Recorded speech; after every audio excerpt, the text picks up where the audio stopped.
If a raccoon steals from a garbage can and no one's around to hear it, does it make a sound? The world may never know. Hello everybody, and welcome to the Mattoon Corner. I'm your host Mattoon. And I'm Adam. It's been a while since I've done one of these. Honestly, I think I spent a good few weeks just trying to think of what to talk about.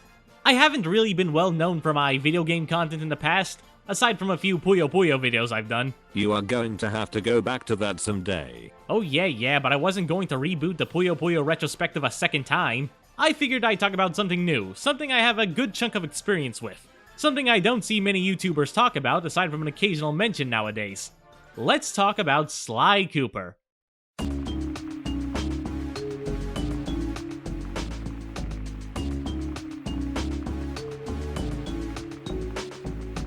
Sly Cooper is a series of stealth action platformers developed by Sucker Punch.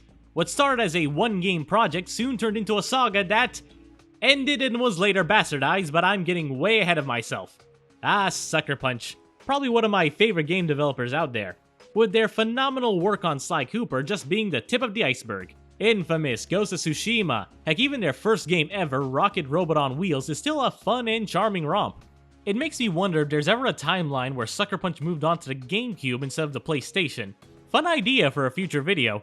Anyway, as much as I adore all of these games, I believe Sly Cooper is by far their most important franchise. Sly is honestly where Sucker Punch truly started to stand out. Every game forward has Sly's DNA baked somewhere in. So I want to go back and look through this franchise that I adore. Any memories with our favorite raccoon? Well, of course. I grew up playing Sly 2, though I couldn't get past the 5th level at first. Then my older brother bought the first game and, well, we spent hours playing them. Boy, am I gonna have a field day when we get to Sly 2. But for now, let's take a look at the game that introduced us to this franchise. Sly Cooper and the Thievius Raccoonus. Classic. Ever see a game just make a great first impression right off the bat? Yeah, this game does that. We start off with this amazing 2D animation right before moving on to a cutscene of Sly being Sly, hopping on rooftops and getting ready for a heist. Also, because it's already apparent, the game originally launched on PlayStation 2, but for this video I'll be playing this game through the Sly trilogy released on PlayStation 3, emulated on the PS3 emulator RPCS3. Why am I emulating it? Short version, I don't have a capture card. And my PS2 and PS3 are currently in Brazil. And they're probably broken. Now I did try to emulate the PS2 originals, but to my surprise I found them more cumbersome to emulate there than the PS3 versions. I'm not sure if that says something about the re-release or my computer. Regardless, I'm aware this may cause graphical hiccups, but the game runs solid, and I know for a fact a fair bit of these issues come from the Sly trilogy, so if you don't like it, that's your problem. Now we're in the actual game. Sly starts up with a quick opening level introducing you to the concept of Master Thief abilities, alarms, and in general Sly's mobility. Aside from the one break at the very beginning, it's not much of a tutorial, as this is more to introduce you to the character, how he moves, and just give a bit of eye candy before we get into everything. Though I will admit the game can be a bit tutorial heavy, explaining every little detail. They don't usually stop you unless it's something you've never seen before, and thankfully it's only on the first run of each level, so it's not too bad. And my god, this game just looks so good. I'm not exactly talking about the graphical fidelity, just every design has an incredible appeal to it. Sucker Punch was always heavily influenced by comic books, and the lead artist for Sly in particular has a very unique art style. You can't really replace a look like this. We'll get to that. Though Sly 1 definitely has less of an emphasis on thick outlines, which is something you'll see more in later entries. Still, everyone's got a strong silhouette and stand out from each other. Sly's the thief, Bentley's the brains, Murray's the big guy, and Carmelita... This was someone's furry awakening, I guarantee it. Oh wait, I need to talk about the plot. Okay, so Sly is a thief, a master thief to be exact, from a long line of thieves, meaning they only ever steal from other criminals. They aren't exactly Robin Hoods, they don't give back to the poor, but they do mess with both the police and criminals respectively. Sly's family documents their techniques into the titular Thievius Raccoonus, and when Sly was meant to inherit it, his family was attacked and murdered by the gang known as the Fiendish Five, who stole the book and scattered their pages. Now he has to... We pledge to track down the Fiendish Five, avenge my father, and steal back the Thievius Raccoonus. Yeah, pretty much. Sly's got a pretty simple plot in all honesty. Okay, simple isn't the right word. Simple stories don't start with the protag's father getting murdered. Okay, some of them do, actually. It's very cartoony, though. The villains are all heavily exaggerated. Their body movements are large, over the top, and they all monologue like they're Bond villains. They do heinous atrocities that are just casually brushed off because they're bad. But like, a lot of these things are really messed up. Miss Ruby is making an army of ghosts. Raleigh is shipwrecking people. Panda King straight up nukes a village. They are all introduced in a pretty fun opening cutscene that opens up each level. It honestly hypes you up to fight them though. And again, the art direction shines. The animation is limited, but I think it just makes the comic aesthetic shine through even more. Plus, I adore these title cards. My god, these are legitimate cartoon characters. I love them all. The game is separated into 5 stages. 4 of them being the main levels of the game, and the last one is more of a series of mini-game challenges as the home stretch. The main levels all contain 7 treasure keys. They're the main collectibles. Consider them the stars or jiggies, essentially. The first level of each stage will introduce you to some of the enemies and the general aesthetic before dumping you into the hub world. The hub worlds are fairly small all things considered, but large enough to not feel claustrophobic or mundane enough to just be replaced with a level select. That said, the game does have a really good level select hub that lets you pick any level that you've already been to in a flash. This makes replaying levels super easy, and loads so quick and snappy. The platforming is honestly really solid. Sly's got a double jump, which is less used for height and more for just keeping yourself in the air, though it can be used for a little extra height if need be. His run speed's okay, but my muscle memory is a bit balked due to the sequels having a dedicated run button. But once I got used to the OG's control again, it was fine. Sly can also use super sneak moves, something I mentioned earlier. They aren't really anything special though, just a series of actions you can do, climbing ladders, ropes, tiptoeing on a narrow ridge, etc. You do unlock more of these as the game goes on, but it's never really much of a power boost. It's just new ways to jump and hit the circle button. Something they do say a lot, and to be fair, the fourth wall breaking humor always got a laugh out of me. Even though Sly can occasionally be a jerk about it. You can also unlock several abilities by finding clue bottles. Hidden in every level are 20 to 40 clue bottles which will give you the code to a safe. Hidden in every level. Well, I say hidden, but the saves themselves aren't all too hidden. The bottles though, yeah, these can be a bit trickier to find. Now, I did get most of the bottles on my first try, but to be fair, I have a lot of memory of playing the game dozens and dozens of times. That said, the powers in this game aren't very useful. To be honest, I only ever really used the time speed up when I was too lazy to wait or I was in a rush. I guess the roll is neat. It essentially lets you go faster downhill and it's damn near essential for the time trials, and you get stuff like, well, the time speed up, and there's also a slow-mo feature. Fun fact, the game will actually prohibit you from getting the last safe open before finishing the game. That's actually super cool. But stuff like the decoy, the cab mine, I did not use these two once, aside from now where I'm showing them off. The passive abilities are helpful, like increasing the range for collecting coins, but that stuff is boring. And the roll has some wonky physics attached to it, so even using it all the time is not recommended, even if you can go faster. The levels are fairly small, so at the very least they aren't hard to navigate, but honestly this has the opposite problem. A lot of them feel like they end before they even start. They're like truncated Crash Bandicoot levels at times. Though with a more interesting camera, I suppose. They do get longer later on, but these are still pitifully small, which makes sense why this game uses a one-hit KO system. One hit and you're gone. But if you get 100 coins or happen to find one in the open, you get a lucky charm. One charm equals one hit, and you can carry up to 2 of them at a time. That said, coins are honestly hard to come by in this game. It may take a while for you to get 1 hit point. Plus, you only get 1-ups if you have 2 lucky charms. So if you're not careful, you will get a game over. There aren't only platforming stages though. It's a cartoony platformer in the early 2000s. We need minigame levels. Yeah, honestly, these are hit and miss for me. They tend to fall into a few different categories. Twin stick levels are probably the best one of these. They're usually in vehicles, something Sucker Punch likes to do a lot in these games. They're kind of self-explanatory, you move in one direction and shoot in the other. Most of them are in these floating machines, but there's a fun minigame about killing crabs. Next up, we have turret sections. Oh boy. Okay, I'm of the opinion turret sections don't really fit into platformers, and unlike Mario, you need to get all of the treasure keys in a level, which is fine as the levels are short, but that also means you need to do all of the minigames too. The turret's not bad, honestly. There are only 3 in the entire game, at least in this particular style. You have to guide Murray all the way to the end, shooting enemies that are trying to kill him, and you win. Some of these enemy placements though are diabolical, Jesus. There are a few one-off minigames, but honestly they're not very notable. Except for this one Tiki Head minigame. Honestly, this one's just annoying. It has a super strict time limit, the controls are super loose. It's annoying to catch all these stupid piranhas because you need to light the Tiki Heads with them. It's annoying. And lastly, we have the race levels. I do not like these. As a kid, I actually really had fun with these. But now, the controls are super loose. You steer the van only using one analog stick. Think of it like a top-down racer, but from an awkward 3D camera view with incredibly loose controls. The second one has ice physics, for God's sake.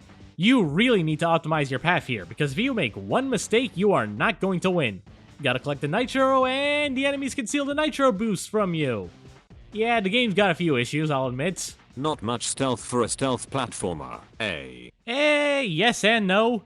I'll be honest, the stealth part of this game only really shines in a handful of levels, usually in the form of sneaking along walls to avoid enemies looking down. There are a few good levels that do focus on staying out of enemy sight, as the flashlight guards will destroy you if they see you. But for standard enemies, heck, let them see you no problem. They're easy to dodge and they all die in one hit. Heck, if you have lucky charms, you can literally cheese the enemies super easily. Each world has at least one level I can tell you the stealth is really good though. Heck, the fourth world, Panda King, is probably the best. It doesn't help that the levels are fairly linear. People do tend to compare this game to Crash Bandicoot because of it. Heck, I already did that. Though I do find Sly's levels to have a bit more to them. Mostly just because of the free camera not locking you down either. Though I would be a fool not to mention the barrel. Solid Snake has his cardboard box, Sly Cooper has the barrel. You're impervious to certain hazards, and if you stand still, you won't be detected by spotlights or flashlight guards. It's a really fun gimmick, but sadly it's hardly used in this game. Only really shows up in 2 levels. Really missed opportunity here, guys. Boss fights are a thing the game has, and yeah, they're hit and miss, not gonna lie. The first one's promising, a simple reflex test to avoid a bloated bouncing frog and singing platforms. Don't ask. But then you have Mugshot and his whole thing is to hit these mirrors that reflect light into these pillars. Yeah, I really don't know where they got any of this. Panda King's probably my favorite boss just because it's just a fight, no weird gimmicks or anything. Honestly, this will either be your favorite or least favorite fight because of it. And then there's Miss Ruby. Okay, so Miss Ruby's boss is a rhythm game. You start with a brief platforming bit, and then she makes you play a simplistic minigame. And once you do that, you reach her and you hit her. She does have an attack during this phase, but it's so easy to avoid. If this hits you, I'm sorry, but you're not very good at this game. This part honestly isn't that bad, but if you're not good at rhythm games, I can't see you getting stuck at this level for a while. But it's completely passable if you're playing the PS2 version. Like I said, I've been emulating the PS3 version, which is notorious for the music of this fight being out of sync with the notes. And I'm not just saying it's an offset, like they legitimately do not sync with the music. This is downright impossible to beat by listening to the track. I had to mute my game to beat it. At first I thought it was my emulator, but nope, this is just how the PS3 version works. Sanzaru Games was responsible for these ports, not Sucker Punch proper. And I do know how difficult porting a game to a new system can be. It's not as easy as some people make it out to be. But this should have been tested. This is one of the most iconic and already frustrating parts of the game, and it's just made worse. Was this never even patched? Bad version differences aside, this game's bosses are all still kinda lacking, which is a shame because these guys are pretty charismatic. They even start insulting you once you're close to unlocking their boss fights mid-level. I got a personal message for the two-bit thief who's making off with all my treasure keys. You're dead, Pally. If I get my hands on you, I'm gonna fit you with your own pair of cement bunny slippers. You hear me? Your lunch mate, joint. Well, with all that out of the way, I guess we can move on to the final level. Skip here if you want to avoid spoilers to this 20-plus-year-old game. But, yeah. So Sly defeats the first 4 members of the Fiendish Five and then moves on to Clockwork, a robotic owl who apparently has been around the Cooper clan and legacy for centuries. Clockwork was teased in every cutscene, appearing in the background of every ancestor as a shadowy owl. He's honestly the most iconic Sly villain just because of how memorable he is. Starting the level, we have a turret section that plays nothing like the turret sections from before. Oh, we're off to a great start. It's just mini-games. There are honestly only 2 stages that are proper platforming. The final level consists of a turret section, another race level. Well, it's kinda a race level. You have to collect these computers, but it plays identically. with, like, what, having a battering ram now. The platforming stage is fun, but it's super short. But it does use the barrel again. Only for the last bit, but this was actually a pretty good one, I won't lie. And then we go to Bentley hacking. Yes, this is the best minigame in the game. Functionally, it's like the crab one. Aesthetically wise, this music is so good. So good. This is honestly a highlight of the entire game to me, and honestly they continue to do the same thing in future games too. Then our third section, this time using Carmelita defending Sly. Oh yeah, Carmelita was kidnapped to lure Sly into a trap, but we escaped. Yeah, there's that. The Death Tower level honestly has the best platforming in the entire game. You have to run up the Death Tower while it's sinking, and you have to rush over while jumping and optimizing your movement. It's super fun. Short but sweet. I wish the entire level was this good. And the final boss is weird. It plays a bit like a shooter, kind of like Star Fox. The first two phases at least, you have to dodge the shots and shoot wherever Carmelita hits. The last bit, however, is honestly more of what I'd like. It's a platforming challenge. Dodge all the lasers and make it to Clockwork's head, all while you hear Clockwork's half-destroyed body spat out randomness. Clockwork is a really good villain. He doesn't show up much and is kinda cliche, but the dude stayed alive for hundreds of years out of pure jealousy of Sly's family. His design is awesome and his voice can cut through butter. It is so smooth. Cooper, you will never be rid of me. Clockwork is superior. Clockwork goes down. Sly's avenged his family and the gang are ready for their next adventure. But not before Sly manages to steal his greatest treasure, a kiss from Carmelita, who promised him a 10-second head start, before cuffing her to the railing and making an escape. Aw, these two are adorable. This ending just feels triumphant. You've overcome all the obstacles and finally beat the Clockwork, the Cooper clan's greatest enemy, and now you're on your way to being a master thief yourself. That's pretty awesome. Now once you beat the game, you unlock a few goodies. For one, the opening cutscene of the Japanese version of Sly Cooper. Like no joke, the Japanese version has different cutscenes and animation and everything. You thought Carmelita was furry bait before? Ooh boy, look at this. Getting all the safes open will unlock the true ending, which is just Sly saying his next adventure awaits. After the credits, you also get a tease of Clockwork not being dead, but that's a thing for next time. You also unlock the Time Attack mode. Man, this game really is just Crash Bandicoot. Beating a level's time attack will get you a developer commentary for that level, and beating all of them nets you a behind the scenes video. Let's try out that dev commentary. Where is it? It was removed from the game for the PS3 version. What? It was removed in order to save disk space. So not only did they balk up Miss Ruby's boss fight, but took out one of the only things you get to unlock as a reward for your efforts? Yup. Well, that sucks. Honestly, I didn't bother getting all the time trials because of it. Thankfully, all of the commentaries have been preserved on YouTube, but it's still disappointing knowing you can't unlock these things, even though they literally say you can in-game.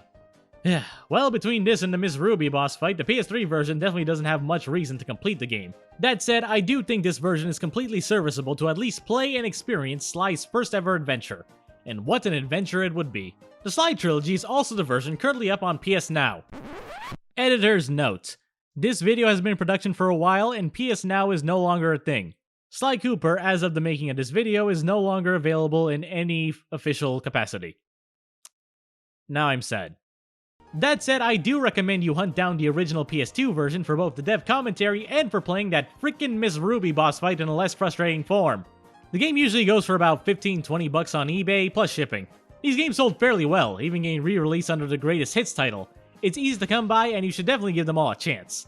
Well, with that, we've reached the end. Sly Cooper and the Thievius Raccoonus sold and reviewed well for Sucker Punch to follow it up with a sequel. Now, this game is my favorite in the franchise, but I'll have to get to that later down the line. Spoilers. But I'm certainly curious to see how they evolve upon the formula they established here. Actually, this game changes things up quite a bit, but there's still that core of what makes Sly, Sly, and I think it was refined here to near perfection. Until then, thanks for watching everyone, and remember to be cool and be creative.